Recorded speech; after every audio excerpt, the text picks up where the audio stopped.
मेरा नाम आशा है, मैं सेकेंड ईयर ट्रेनिंग दर्शननगर की छात्रा हूँ और मैं आप लोगों को महिला के बाह्य प्रजनन के बारे में बताने जा रही हूँ, छोटा सा परिचय देना। मैं पीपीटी के माध्यम से मतलब पावर पॉइंट प्रेजेंटेशन करने जा रही हूँ। ये महिला के बाह्य मतलब बाह्य जो जननांग है उसको वल्वा कहते हैं। जो महिला प्रजनन तंत्र प्रणाली का बाहरी पेज मुझे सुनाई नहीं पड़ रहा है, पेज बोलो। महिला के बाहरी प्रजनन तंत्र को वल्वा कहते हैं। मतलब यहाँ जो महिला बाह्य जननांग प्रणाली है इसका बाहरी हिस्सा होता है। यहाँ क्षेत्र शरीर के निचले हिस्से या क्षेत्र शरीर के निचले हिस्से में स्थिर होता है और इसमें विभिन्न प्रकार के अंग पाए जाते हैं और यौन और प्रजनन तंत्र में इसके कार्य महत्वपूर्ण होते हैं। और आगे हमारे सर बात बताएंगे। Next. Good morning ma'am, good morning all class and good morning my classmate. जैसा कि अभी हमारी आशा ने बताया है कि फीमेल रिप्रोडक्टिव ऑर्गन के एक्सटर्नल ऑर्गन के बारे में बाहरी ऑर्गन के बारे में बताया है कि बाहरी का क्या होता है, इसमें कौन कौन से ऑर्गन आते हैं। तो सबसे पहले हम इसमें ये जानेंगे कि फीमेल रिप्रोडक्टिव सिस्टम जो होता है इसमें दो अंतियां हैं, यौन और प्रजनन। तो सबसे पहले हम ये बात बताएंगे कि प्रजनन होता क्या है। प्रजनन ये होता है कि जब ये मेल और फीमेल का जब मेल गैमेट्स और फीमेल गैमेट्स आपस में मिलते हैं तो उस प्रक्रिया को हम फर्टिलाइजेशन बोलते हैं। हिंदी में बोले तो उसको हम निषेचन कहते हैं। और इन दोनों के दौरान जो भ्रूण का निर्माण होता है उसको हम रिप्रोडक्शन बोलते हैं। और रिप्रोडक्शन में कौन कौन से ऑर्गन आते हैं, कौन कौन से पार्ट आते हैं, उसको एक एक बारे में पढ़ेंगे। तो सबसे पहले आता है मांस पेशिस। मांस पेशिस के बाद आता है labia minora, labia majora, labia minora, clitoris, urethra, vaginal orifice, testicle, Bartholin gland, hymen and anus. जैसे कि आप डायग्राम में देख रहे हैं, इन सब के बारे में एक के बारे में हमारी क्लासमेट बताएंगे कि लेबिया मेजोरा क्या होता है, लेबिया माइनोरा क्या होता है, क्लाइटोरिस क्या होता है। धन्यवाद। Good morning ma'am, good morning junior. मेरा नाम शिवा यादव, मैं छात्रा हूँ। मैं एक्सटर्नल ऑर्गन फीमेल ऑर्गन्स के बारे में बताऊंगी। मांस पेशिस सिंथाइसिस पेशिस के सामने होता है और यौन आरंभ के समय मतलब बाल जाते हैं। यह मांस पेशिस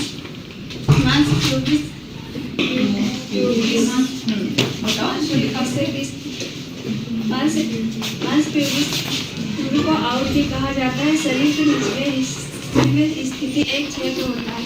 वेल्विक फैटी के ऊपर पेट के नीचे हिस्से में स्थित होता है। ये क्षेत्र फैटी टिश्यू से भरा होता है और ये समांतर प्यूबिक हेयर योनि के पास के बाल होते हैं। यह पुरुषों और महिलाओं में दोनों में पाया जाता है, लेकिन अधिकतर महिलाओं में उभरा हुआ होता है। क्यों उभरा हुआ होता है? क्योंकि यहाँ पे फैटी टिश्यू पाए जा रहे हैं। ठीक है, इसके आगे की बात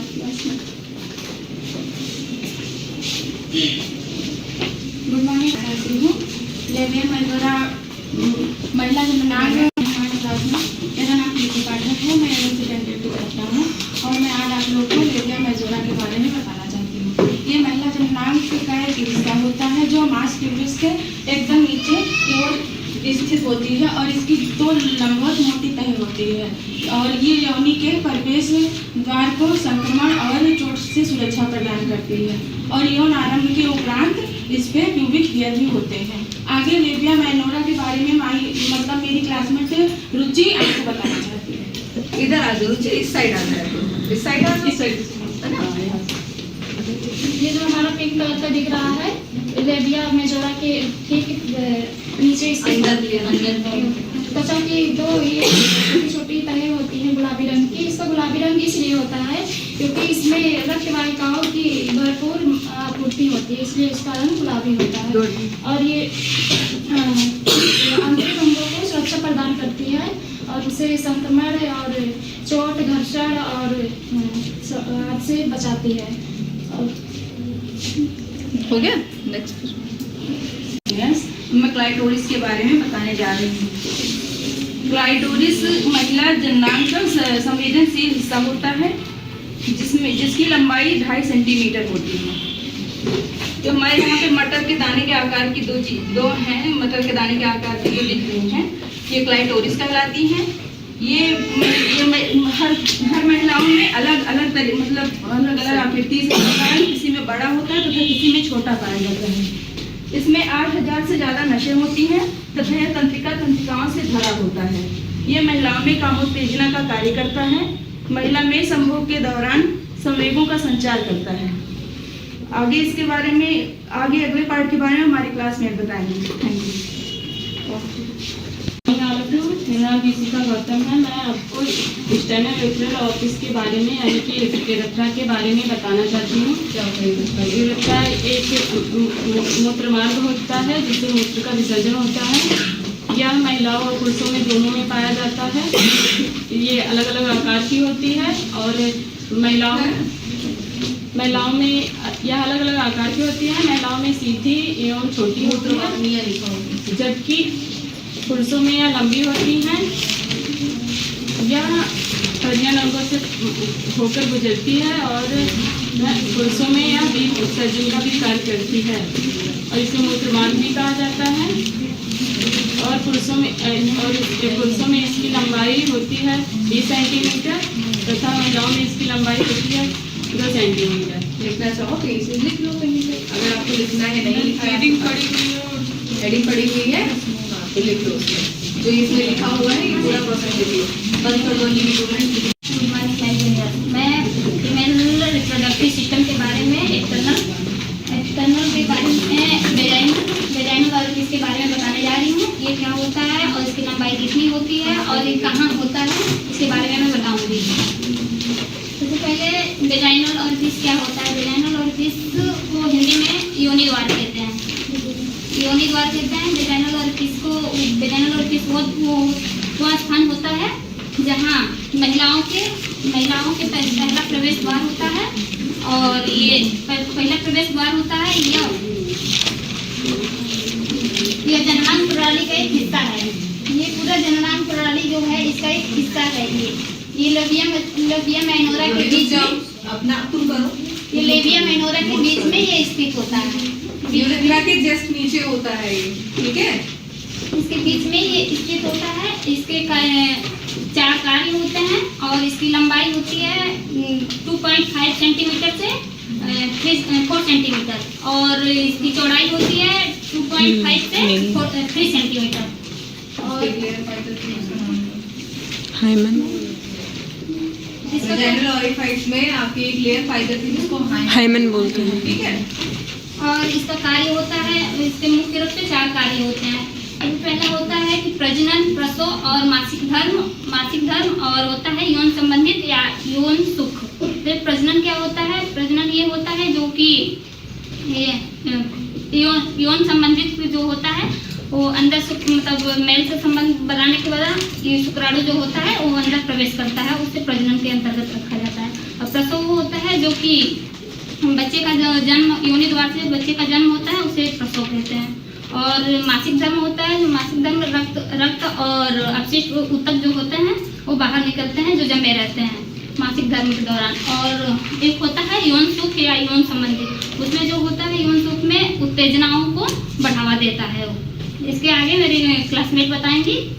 गुड मॉर्निंग क्लासमेट, मेरा नाम जूही है। मैं एनएल कैरियर को पढ़ता हूँ। मैं आप लोगों को वेस्टिबुल के बारे में बताऊँगी।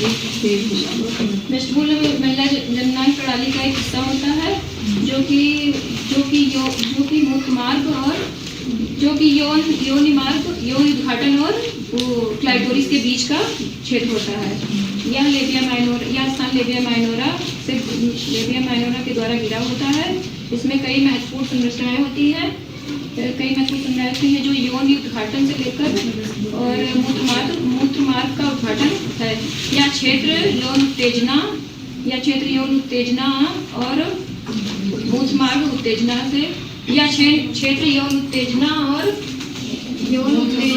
मूत्र का उत्सर्जन दोनों में भूमिका निभाती है। इसके आगे हमारी क्लास में बार्थोलिन ग्लैंड के बारे में आपको बताने जा रही हूँ। बार्थोलिन ग्लैंड महिला जननांगों में 2 छोटी ग्रंथियाँ होती हैं जो योनि के दोनों ओर लेबिया मेजोरा के पास स्थित होती है। इसका मुख्य कार्य होता है प्राकृतिक रूप से तरल पदार्थ या लुब्रिकेशन प्रदान करना, जो कि संभोग के समय चिकनाई शीतलय और सहज और आराम प्रदान करती हैं और इन ग्रंथियों का स्राव योनि के प्रवेश द्वार से बाहर आता है या मतलब निकलता है। कभी कभी इन ग्रंथियों में सूजन हो जाता है जिसे बार्थोलिन एब्सिस बोलते हैं, जो कि ये बार्थोलिन ग्लैंड्स ये है जो कि दोनों साइड। मेरा नाम रचना पांडे है। मैं हाइमन के बारे में बताना चाहूँगी। जैसे कि हाइमन होता है वजाइना में सबसे पहले वो लेयर होती है जो मेरे ऊपर से पतली लेयर होती है या हमारी वजाइना को प्रोटेक्ट प्रदान करती है। सब वही ये जन्म से पैदा थे हर महिलाओं में अलग अलग प्रकार के होते हैं। इसमें इसका बहुत सारा मिथ है कि ये मतलब सेक्सुअल इंटरकोर्स के समय ही टूटता है, ऐसा नहीं है। ये हमारे अधिक वजन कार्य करने से या दुर्घटना के एक्सीडेंट के केस में होता है, एक्सरसाइज करने की वजह से ये टूट जाता है। जो यहाँ मतलब सर्विक्स के नीचे ही यहाँ पे होता है।